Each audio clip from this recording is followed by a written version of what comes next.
This episode is sponsored by our friends over at Dog and Gun Coffee. You can get $10 off of your next order when you use the code Bowhunter. That's all in caps locks, Bowhunter. And over there you will find yourself some incredible coffee. I particularly love the Samba blend. Within saying that, I also love all of the other blends that I've tried. I just really like a dark roast, hence why I always go for the Samba blend.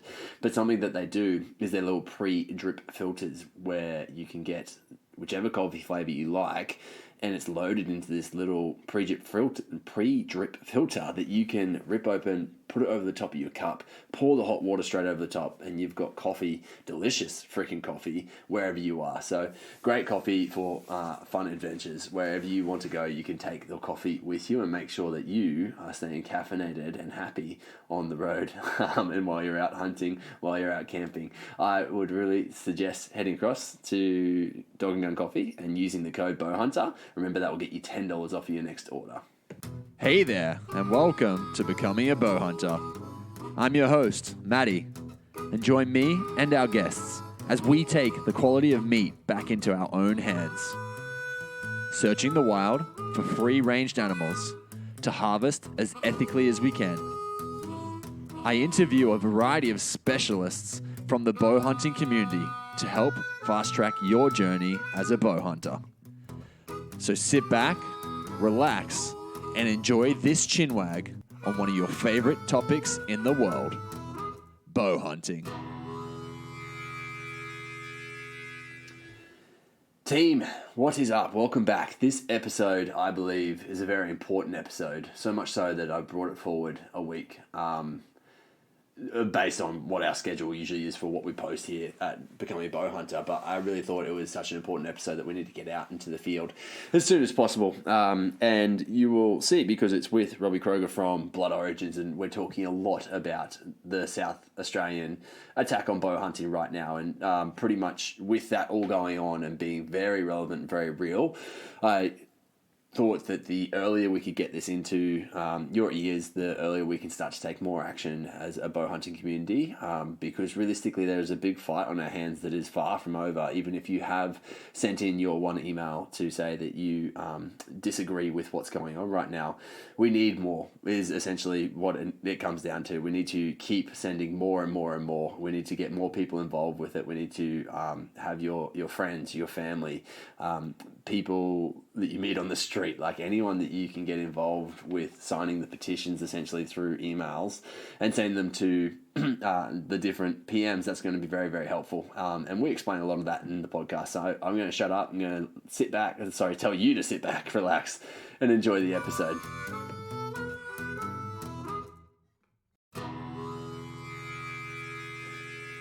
Alrighty, bow hunters, welcome back. I'm sitting here with Robbie Kroger from Blood Origins. Welcome, mate.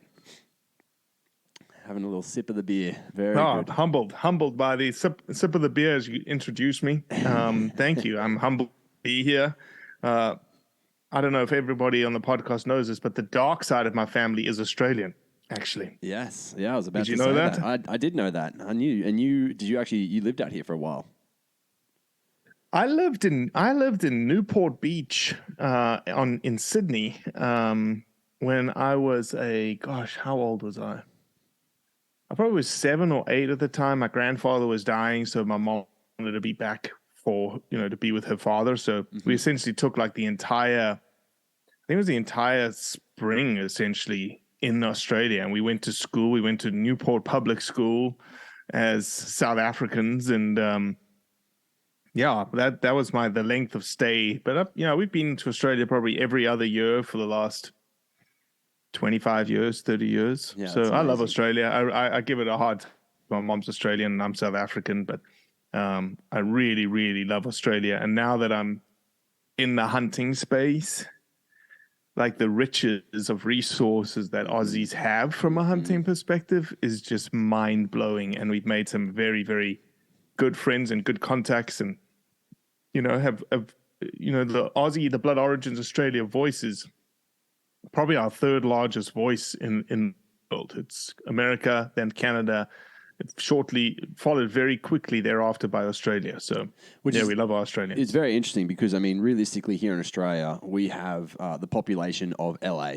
Like you think about that in perspective, like with such a massive, it's the same land mass as America, but we've got the population in all of Australia that's just located in just Los Angeles, which is just absolutely mind-boggling. So it's cool to see that we've got that many hunters that are hopping in and getting behind Blood Origins as well then. Yeah, and Australia is not, and you can correct me here if I'm wrong, what we found is Australians aren't very much in, like, they're not in the like donation world. Like donating to non-profits isn't something that Aussies do. I don't know. It's just, so it's foreign, and you know, we struggle to raise some money in Australia, and people are like, what are you guys doing in Australia? Like, where's our money going?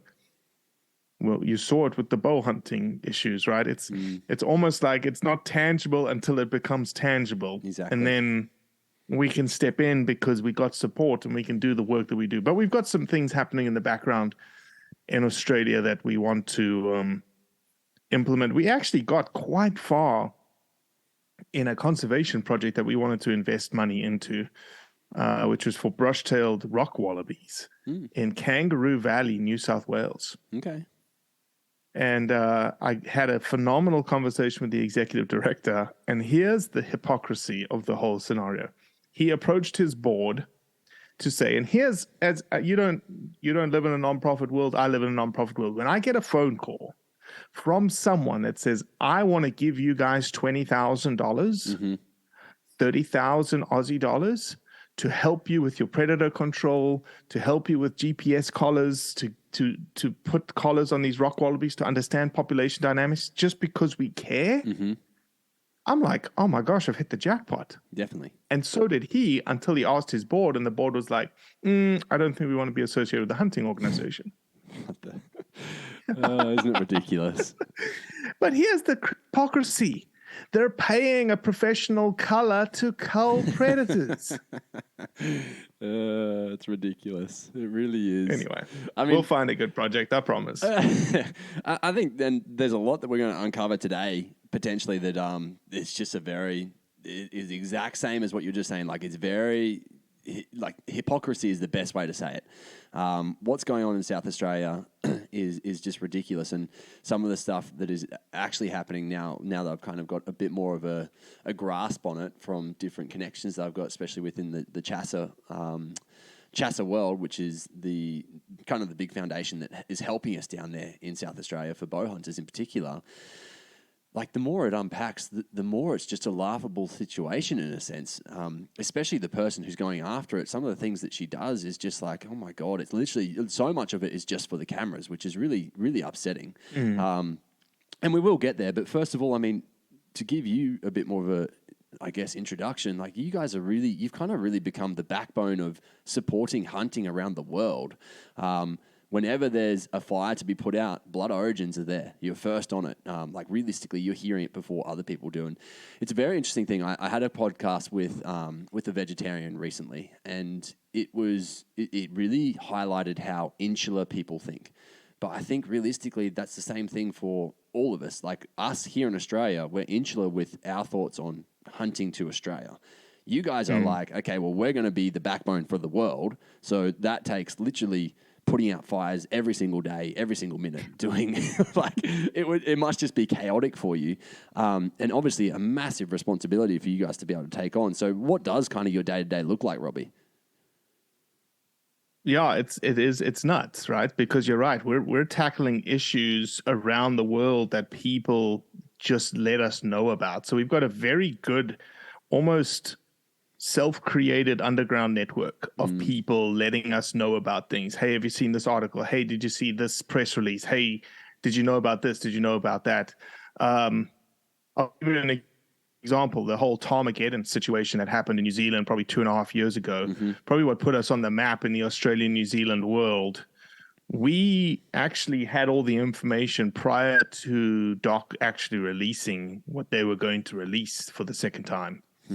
And I had organizations in America, big organizations, hunting organizations, calling me, a random South African living in Mississippi, to say, hey, do you have this information? And I had it already. And I think the reason why people are willing to give us the information so quickly or engage in us so quickly, as you mentioned, is that we tend to act very quickly on things when we know exactly what the issue is and what we need to say.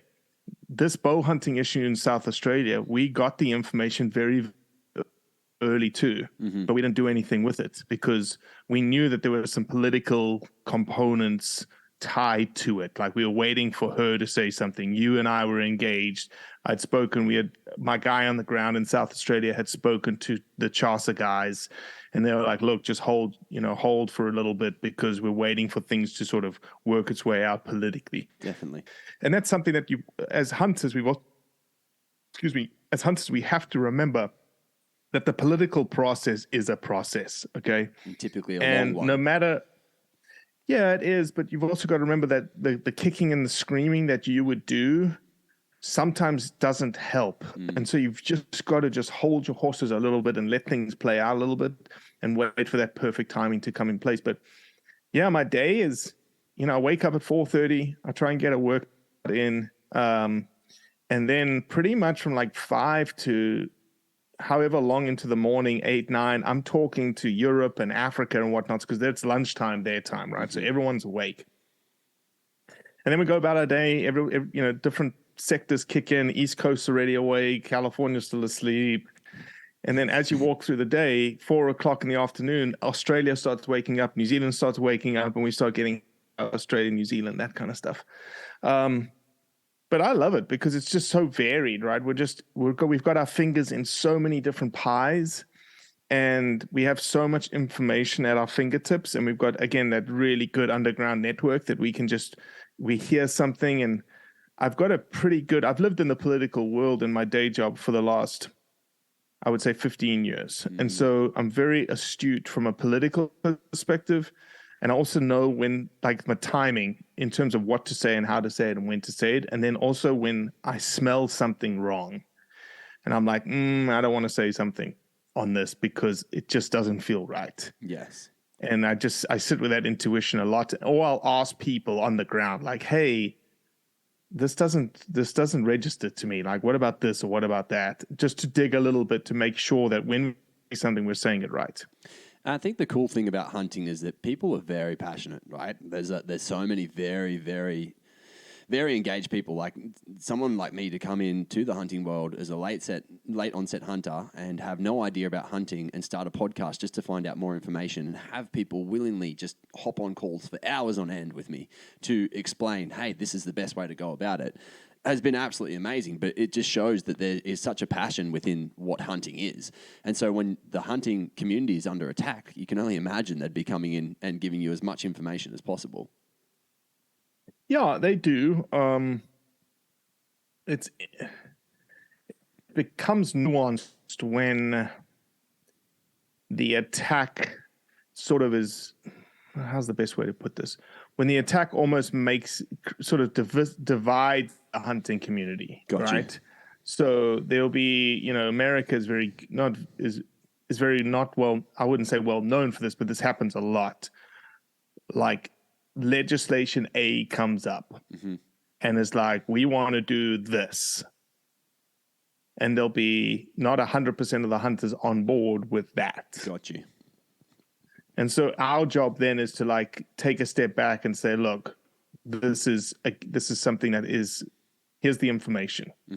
Here's the left side of the story. Here's the right side of the story. You guys make up your own mind, but here is, we rarely in those situations will give an opinion on things, but we'll just lay out all of the information so that someone can make their own choices about it. Yeah, I was going to say that exact point here in Australia, realistically, hunters are hunters' worst enemy here in Australia with some of the things that go on. Same thing in America.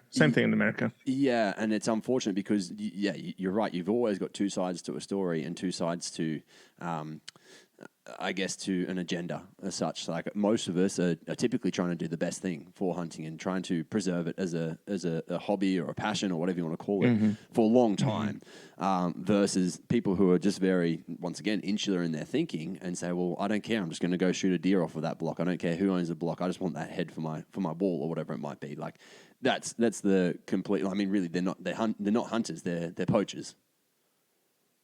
Not unless they're doing it legally. What was that? Sorry. Oh, sorry. No, unless they're doing it legally. Yes. No. Sorry. I was literally just saying for the poaching side of things, not from the hunting side where you're getting it for a trophy, and that's fine.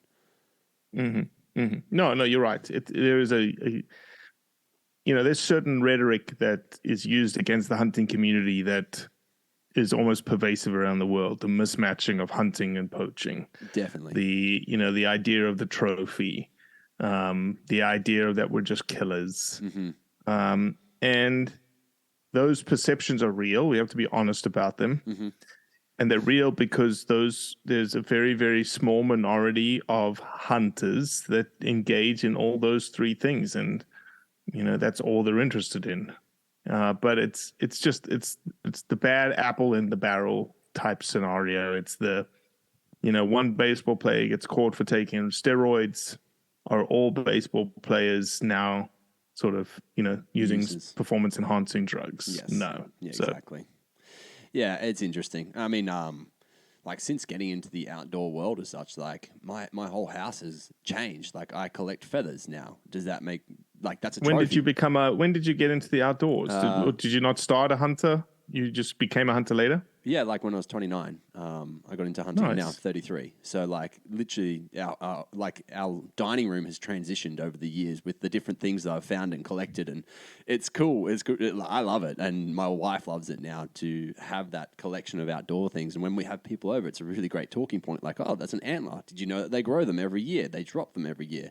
And it's just this massive part. But like I collect feathers as well, so that is a trophy to me in a sense. Like finding a really cool feather when I'm out and about hunting is amazing to me, yet that side of things doesn't get looked at when you talk about trophy hunting. It's like, well, no, it's just the lion. That's all that people see when they talk about trophy hunting as such. But I mean, leading into what we have going on here in Australia, South Australia is under attack for bow hunting. They're trying to get rid of bow hunting in South Australia, and it's the Labor Party essentially trying to put a blanket ban on the whole thing. They've come in and said bow hunting is bad.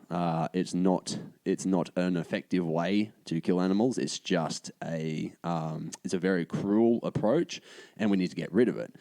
And the person who has pushed this the most is Susan Close, and what she's come out and said is that this was a promise that the party has said as an election promise, which is not the case because there's no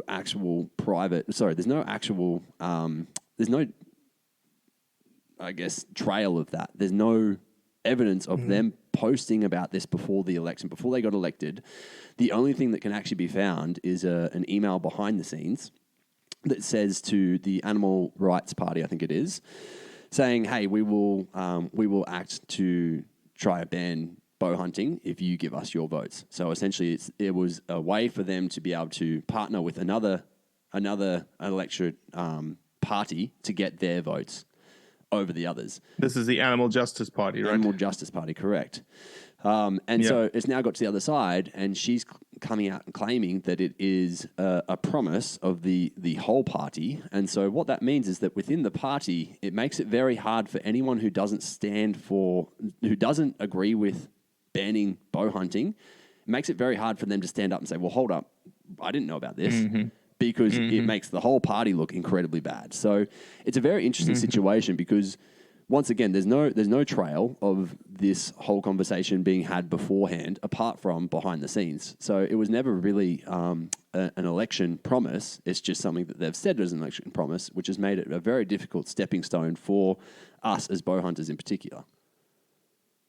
Yeah, it's a typical political ruse, and one of the things that is interesting whenever a topic like this seems to get so much press behind it. It's strange to me because Susan Close was obviously elected into the position by her constituents. And she was elected based on a certain campaign pledge or promise. And as you said, this wasn't really a part of that pledge or promise. Mm-hmm. But there were other issues that were in her pledge and promise. And I'm sure South Australia has phenomenal issues that the government needs to tackle, Mm-hmm. whatever that may be, employment, drugs in the community, Homelessness, blah, blah, blah. upliftment, Yes. workforce development, economic growth, all the things that society wants. Why waste your time on an issue like banning bow hunting?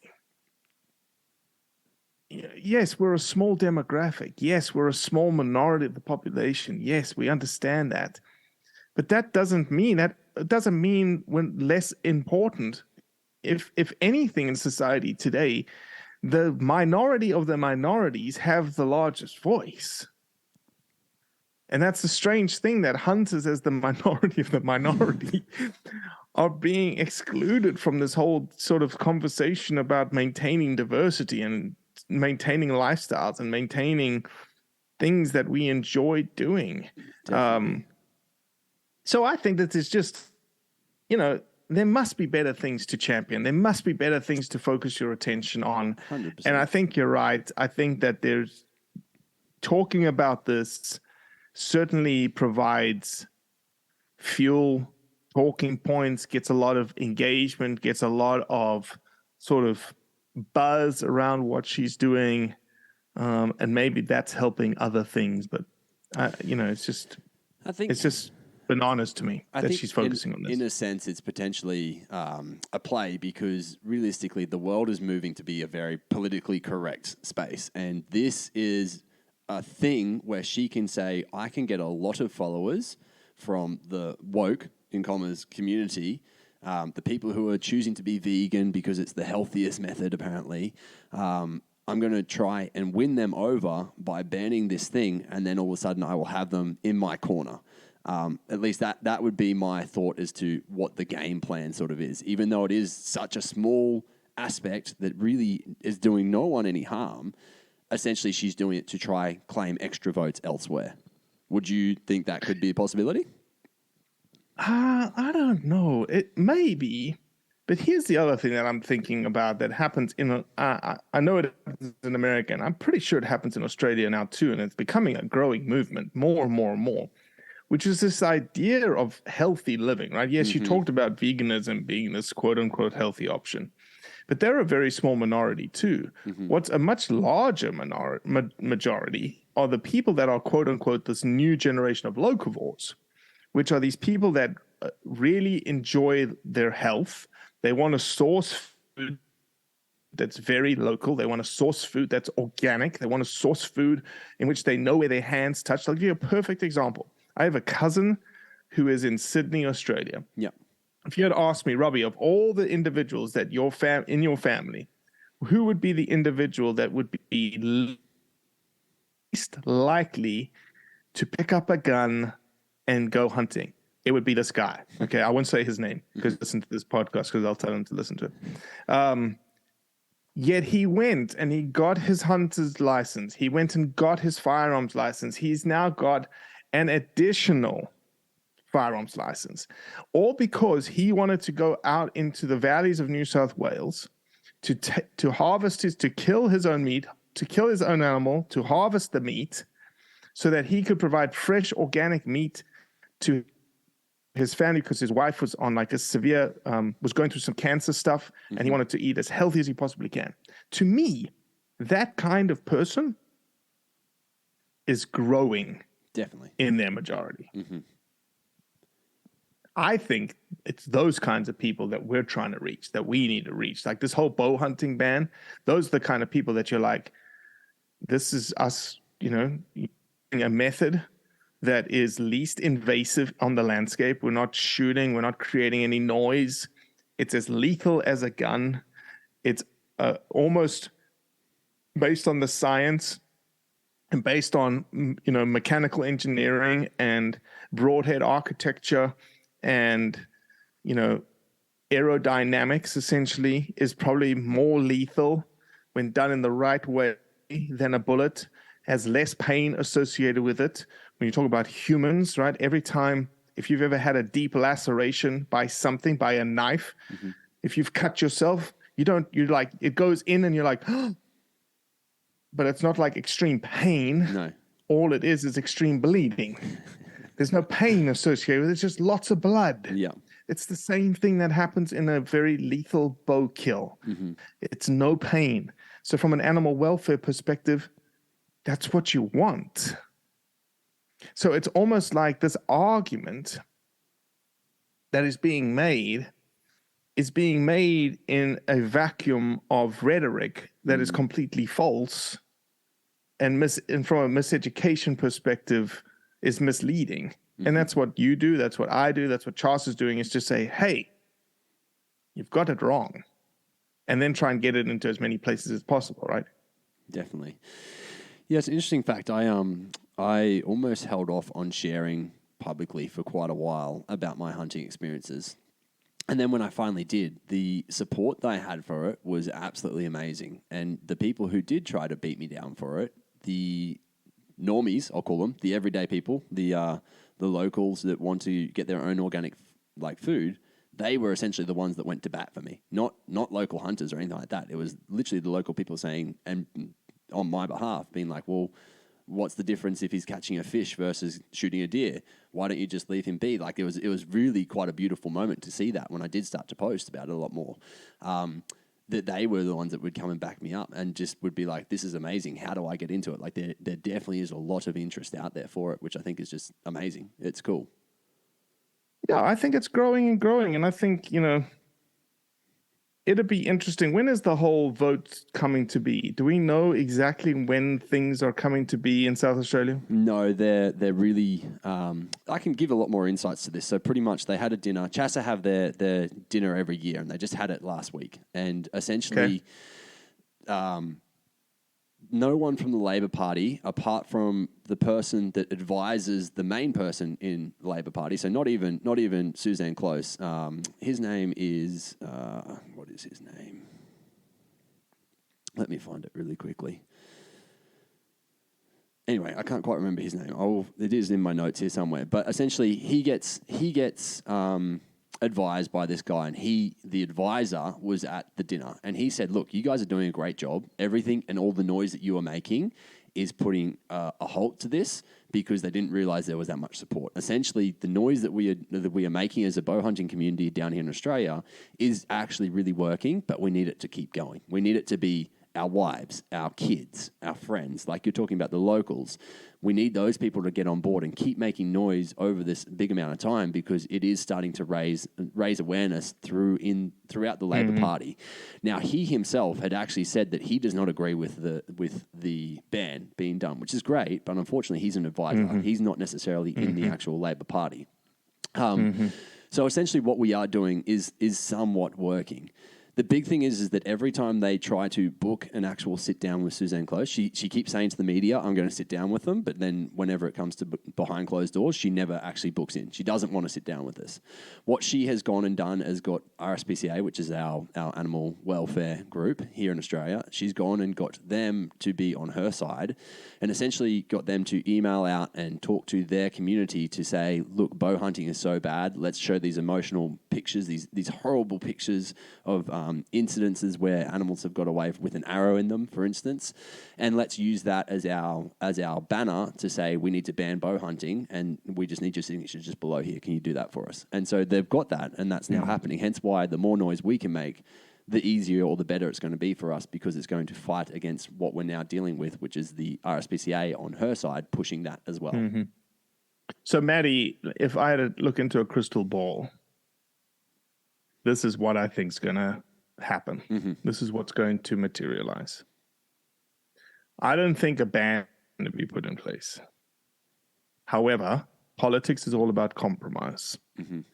And she's going to need a win. Susan Close is going to need a win. She's going to need a win for her representative, her constituents, like the RSPCA. And I think if you go back to the manifesto of, I think, the Liberal Party, that was, here are some of the things that we would recommend putting in place. One of which being a license system, one of which being some sort of efficiency test or something like that. Yes, it's not ideal, but it's better than a ban. Definitely. And yes, it is a cut.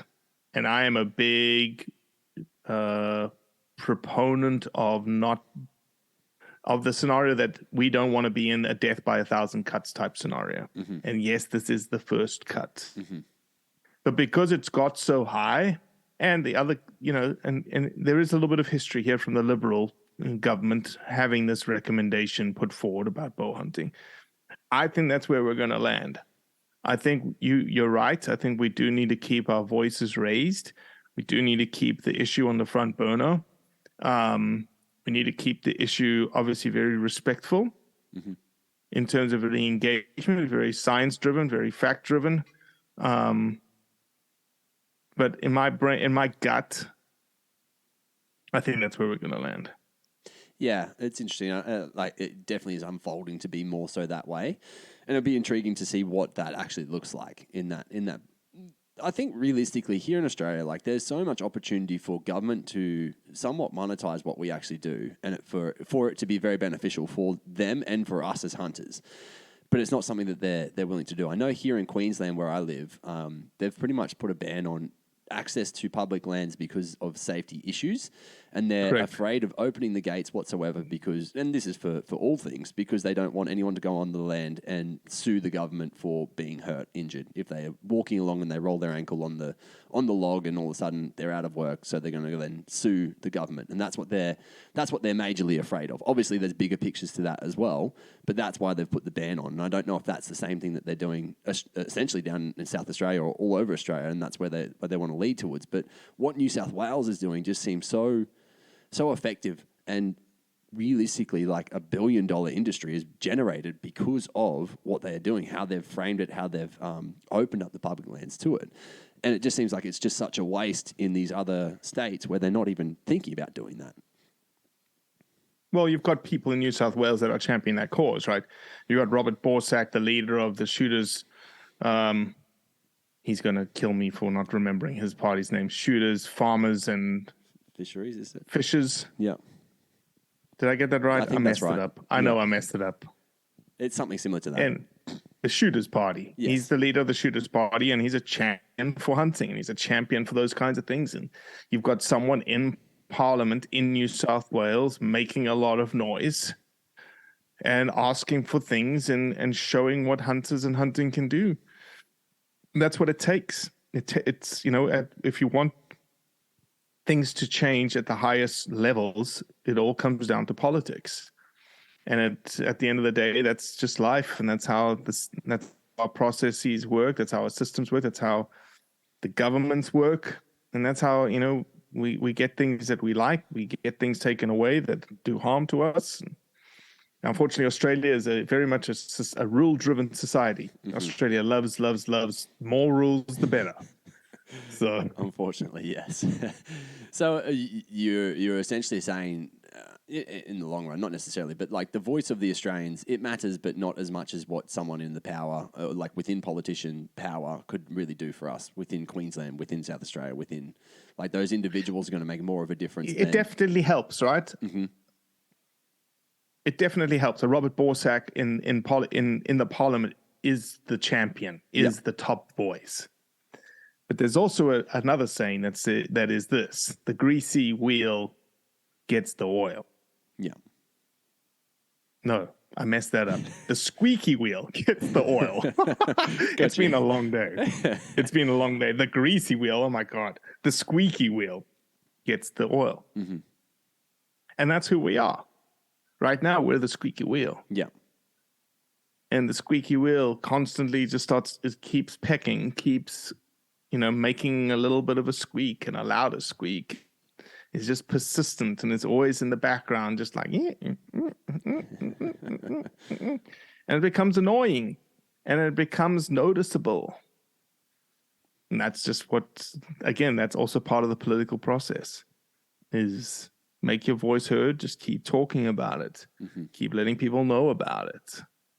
I think in Australia in particular, that's a really good way to even just to let yourself be known as a hunter. Like, because I've started talking about hunting more within the gym that I go to, within my friend circles, within my own Facebook, essentially I'm getting more offers and opportunities to go to different locations to be able to hunt through a friend's friend who needs some help because they've got wild deer on their property right now. And if I don't go and do something about it, the farmer is literally going to shoot them and leave them to stay. And their request is, can I have a leg? I'm like, of course, like that's a great offer. And so I think realistically, not only on the front of being able to protect hunting, but talking about hunting more so here in Australia is going to get you more opportunities in hunting. It's funny, like the bigger your network, the bigger your net worth, right? That's the big thing that people say in business all the time. It's not about what you know, it's about who you know. And I've kind of stepped into a new industry recently, and it's so much the truth. Like if you can leverage your network, you're going to get so much more out of that, and so many more circumstances come to you because of that. Like opportunities favor the bold, in the sense of if you're there, they're just going to come to you. They're going to flock to you. It's the same thing for if you're known as the hunter within your little community. People are going to come to you when their friend's friend or their family's farm needs some help.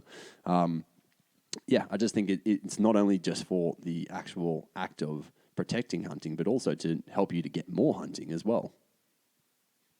Yeah, you're totally right, man. You're totally right. It's an amazing community when you get to know it. And the heart of the community is genuine, and the heart of the community is authentic, and the heart of the community loves wildlife. And, that's one of our missions at Blood Origins, is to showcase that heart across the world, really. That our heart is the same. It doesn't matter if you're from Argentina, if you're from Australia, if you're from Spain, or you're from America. It's the same heart. He just says it in different languages, or may say it different accents. Yeah. But it's just the same heart, that we care. And we're not what we're painted to be by the RSPCA or by Susan Close or anything like that. That's bollocks. It's just it's an aging rhetoric that is tied to the bad apples in our community, and a broad brushstroke then taken across that everyone's the same. Yeah, it definitely is. So I think realistically, as a community out here in Australia, for the South Australian circumstance right now, realistically, what we need is more people putting in more emails. Like if you've sent one email, that's great. We really appreciate that. Thank you. But you need to keep doing it. You need to keep sending from your friends, from your family, you need to engage these people to be able to get them. Obviously, you can't be fraudulent. You can't just put their name in and hope for a good outcome from that. But you do need to actually have those conversations and start talking about with your family. So if you've got a wife or a husband or a cousin or a brother or a sister that would be happily engaged with this and would happily put their name on this bill essentially, or it's an email form through CHASA website, chasa.org. You just need to put in your details and then put in a South Australian postcode, and that will actually get you straight to. It literally sends the email for you, and that's all we need. We just need more emails to show, hey, people really care about bow hunting here in Australia, especially down in South Australia. Now, one very, very interesting thing is Susan Close has been seen to really love a photo with the Aboriginals here in Australia. So with the custodians of the land, she's really well known for seeming to be doing good for the custodians of the land. So one of the best things we can actually do as bow hunters is get some custodians of the land to say, hey, I'm actually really worried about this situation because it's going to affect my edge hunting, whether I'm hunting with a spear, with a bow and arrow, whatever it might be, that we can really, realistically, if we can get some custodians of the land, some people who are literally first landholders from here in Australia to say, we don't agree with this, that's going to put a big chink in her armor. The other thing that recently happened, Susan Close came to CHASA and said, hey, I would like for you to organize essentially an experience or more advertising around how our local Aboriginal tribes and individuals can get their hunting licenses and hunting permits so they can then do it within the system, which is very almost like hypocrisy once again, right? Like she's saying, hey, they can come and hunt. We're really happy for them to hunt if they're doing it through our system. When did she say that? This is something I got told this morning from my Chassa background, like my Chassa insight man. Essentially, he said, look, she came to us and said, we want you to organize something. I want to be the face of it. I want to come and get some handshakes and some smiles. I want my photo with the Aboriginals as they get their hunting license to say, look, I can go and hunt now. I'm doing it exactly by the book, and this is great because we've got this great resource. Yet, on the other hand, she's trying to get rid of bow hunting, which is just like such a bizarre thing to me, especially because probably a lot of them, that would be their method of hunting. Yeah, probably so. I'm not too familiar with sort of Aboriginal traditional hunting mechanisms. I would assume a spear, maybe a trad bow, boomerang. Yeah, it's a great narrative, right? It's a great narrative, unless she says this ban applies to everyone but the custodians. Potentially. And I guess realistically, all we need is for potentially for those people to speak up and say, hey, we are worried about this. What does this mean for our community in general? Because that would definitely 100%. help. It would definitely help 100%. bow hunting. And so I think if you are listening to this and you know someone who's a bow hunter within Australia who is Aboriginal or Aboriginal background, then that would be great help to have their word, at least, or their email on the list of people who are emailing as well. Yeah, or get them on a podcast. Definitely. That'd be even freaking better. Yeah. Just get them on a podcast or get them filmed saying something so that everyone can share the heck out of it. There you go. So if you know them and they're willing to jump on a podcast with me, please send them my way. That's heck yeah. Yeah, definitely. We'll even host them on our podcast too. There you go. 2 shows in one. There we go. Straight to the fame stage. So I think realistically, like I said, more people need to do, not more people, us as bow hunters just need to keep acting. That's the biggest thing we can do here as Australian bow hunters. It's what's going to help us fight the fight. That's right. Keep talking about it. Keep posting about it. Ask questions. And as I said, the squeaky wheel is going to get the grease. So we just need to keep talking, keep being squeaking. Exactly. So with that being said, Robbie, what is your favorite hunt that you've done out here in Australia? Oh, hands down, buffalo in the Northern Territory. Mm-hmm. My grandfather's a big buffalo hunter. I want to sort of emulate him. He did only Cape buffalo in Mozambique. I've got this desire to sort of hit all the bovine species. Amazing. As many bovine species as I possibly can with a 416 Rigby, open sights. That's what he did? He shot his Cape buffalo with a 416 Rigby, open sights. So I killed a 416. Again, my mind is dead today. I killed a buffalo in Argentina with a 416 Rigby.